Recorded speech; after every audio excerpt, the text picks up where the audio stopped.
Guys, back again with another video. It's Sienna Major for those who don't know me, and in this channel we talk about all things marketing, all things organization, all things that are going to help you to be more wholesome. We also talk about home decor, lifestyle. It's just a blend of everything that you need in order to be wholesome.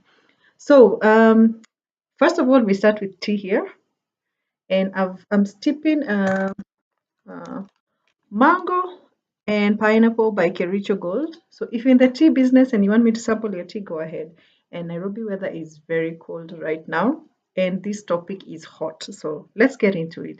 So for those of you who don't know what AI is the simulation of machines in order to have human type characteristics or to act like humans, either by production of information, doing of an activity, or just the whole process of doing something. It's hard for me to explain it because it's so many things, yet it is just a simulation of machines to act as humans.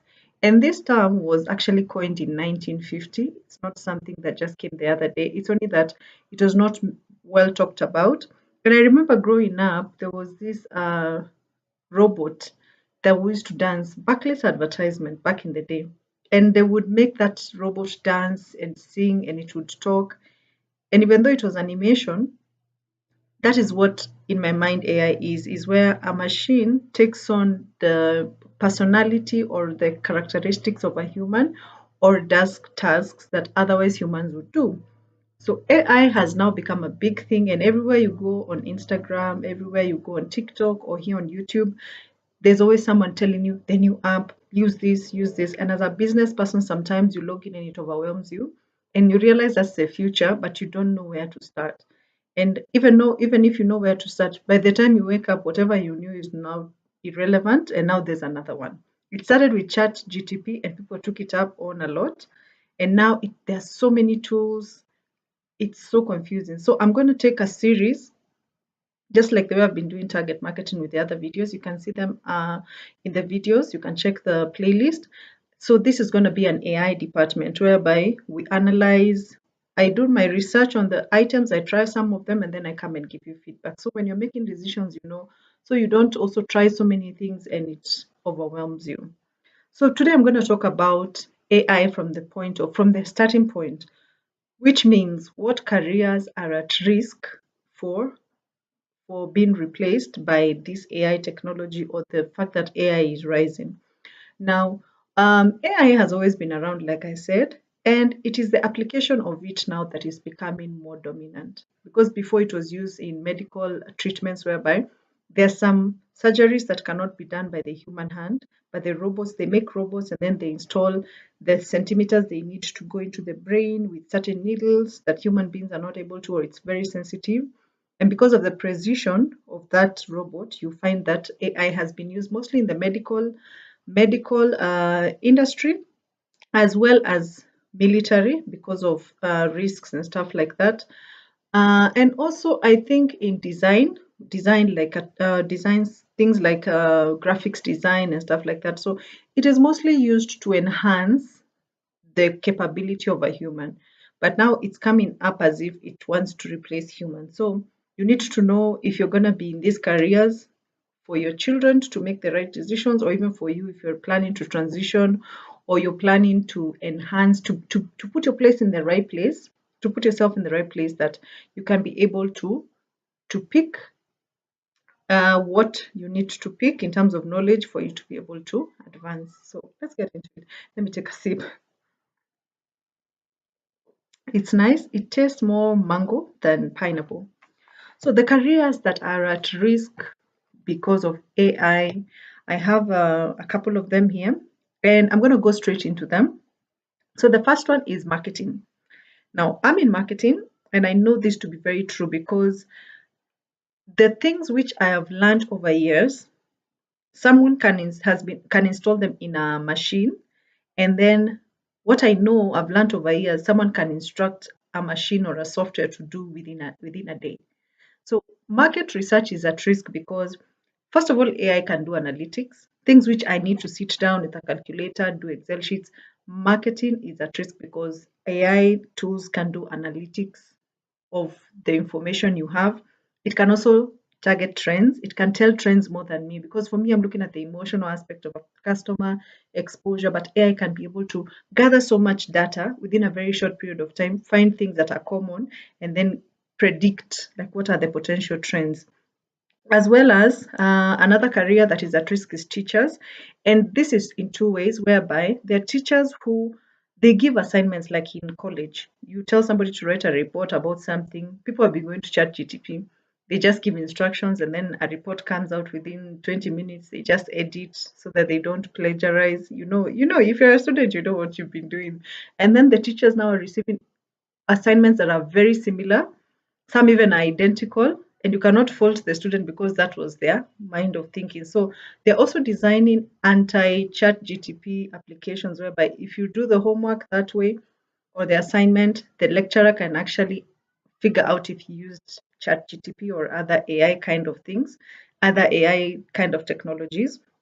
So the teachers are having a hard time because they don't really know if they're grading a person or they're grading the result of as a tool the student has used.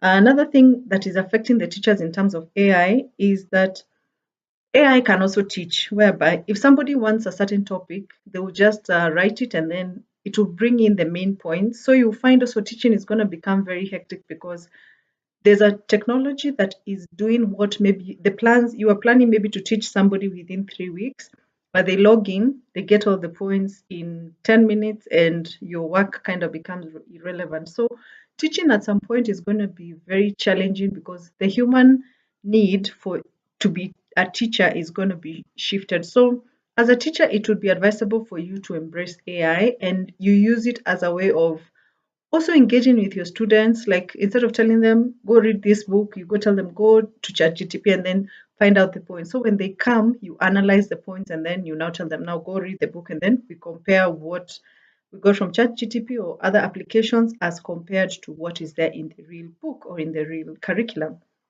So another industry that is going to be affected by AI is finance. And in finance, it's mostly the analytical part of finance, whereby, like maybe you have a broker for your shares, and every time you need to buy shares, what do? You pick your phone, you call the broker, you ask them, okay, so what shares are in good, what is the market trend right now? What is being bought? And then they tell you, oh, let me do research. They go bring down the charts and then they compare. While if there's a tool for such a thing, you just put in last 6 months data for, let's say, Safaricom shares. And then it brings you all the data and it predicts when is the best time to buy, when will this and this and this, because it has more data. It can analyze more data. So financial analysts are going to have a hard time because of AI if they don't embrace it, because what you could research in 3 weeks, AI can do in 10 minutes. So you need to embrace it and use it as a tool for also saving your time. You'd rather use it to gather data and then you clarify the data, but you also save yourself a lot of time.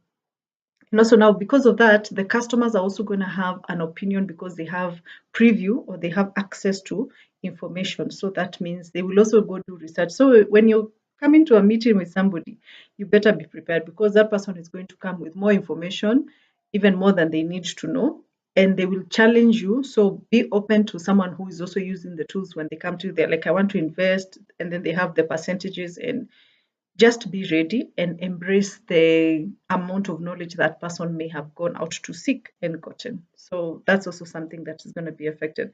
Another industry is graphic design. And this is very big because I remember when I was starting to do marketing, like for my business, I wanted to really get a cartoon made for my marketing purposes so I can have it here to welcome you.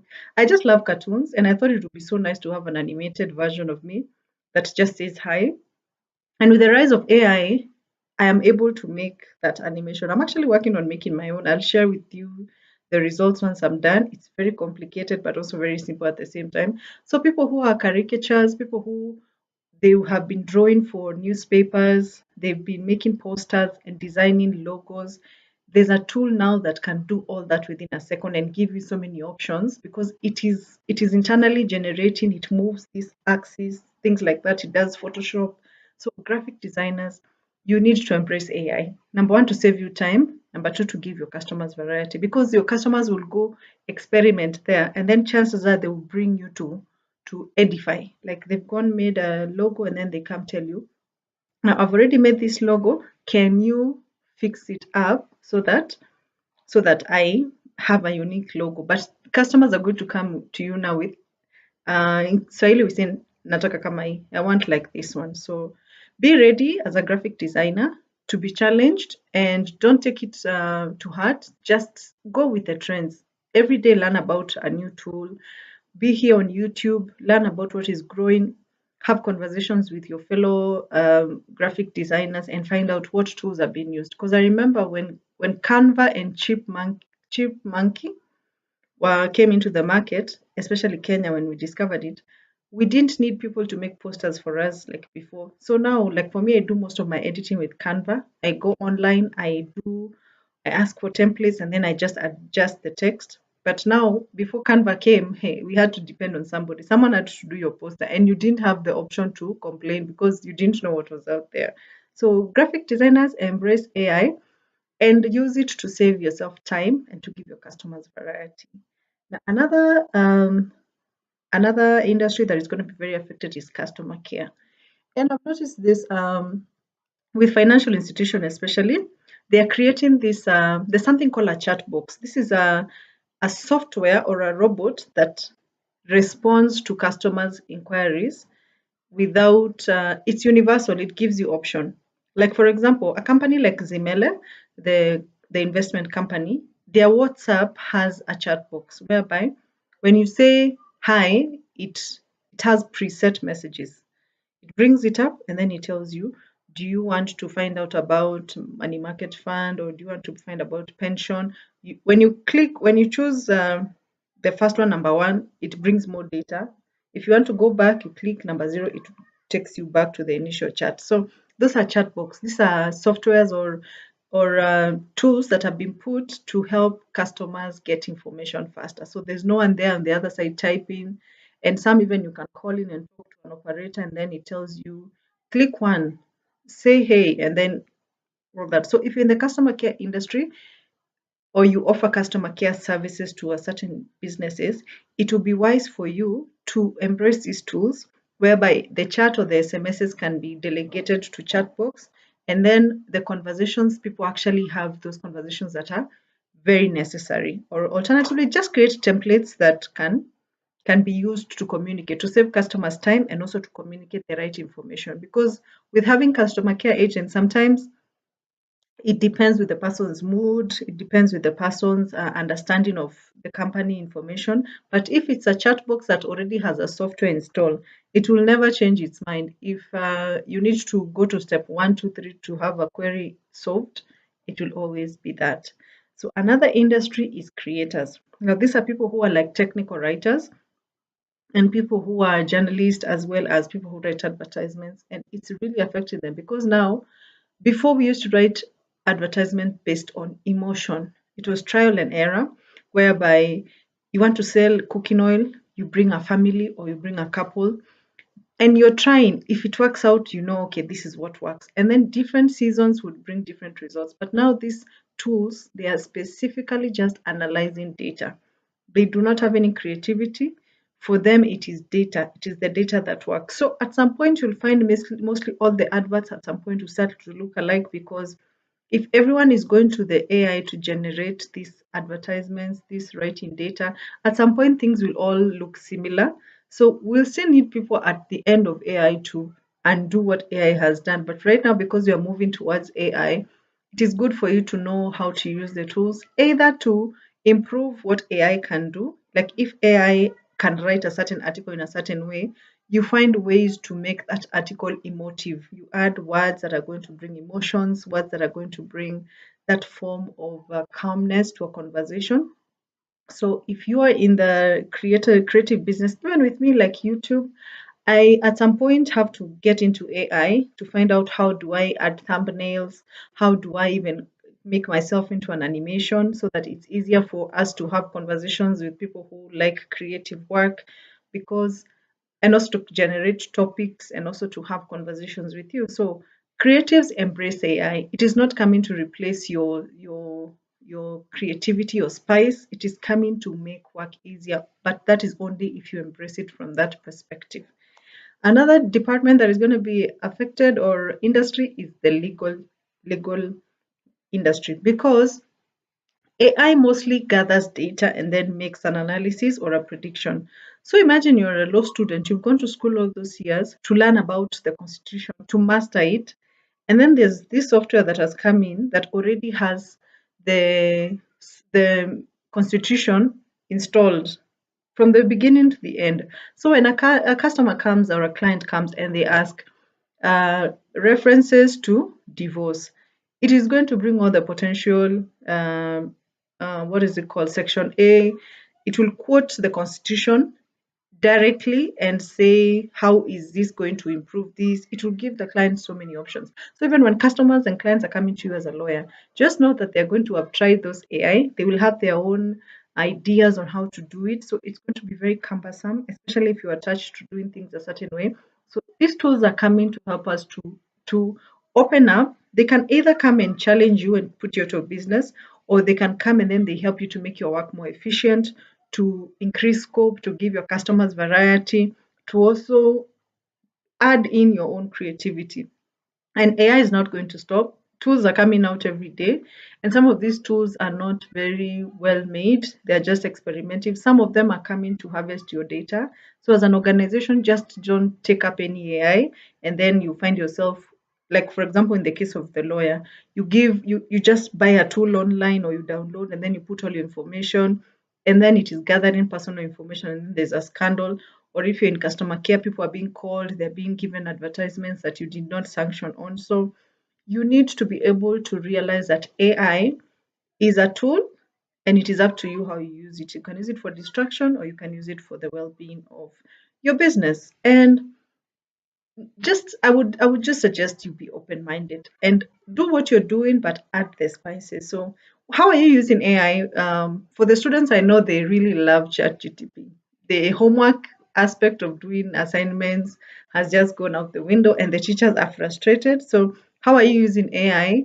Do you think you want to use it for now, or you want to give it time until you're not an early adopter? You want people to try it out, and then once people have stabilized, now that's when you go in. And maybe other industries I did not mention that have been affected by AI, because we know the medical industry has already been affected, the military. So how is AI affecting you right now in your business? And I hope that you're learning something from the videos. If there's something you really want me to talk about, please feel free to write in the comment section down below. As well as, I want to see you flourish as I am flourishing day by day, and I look forward to reading your comments.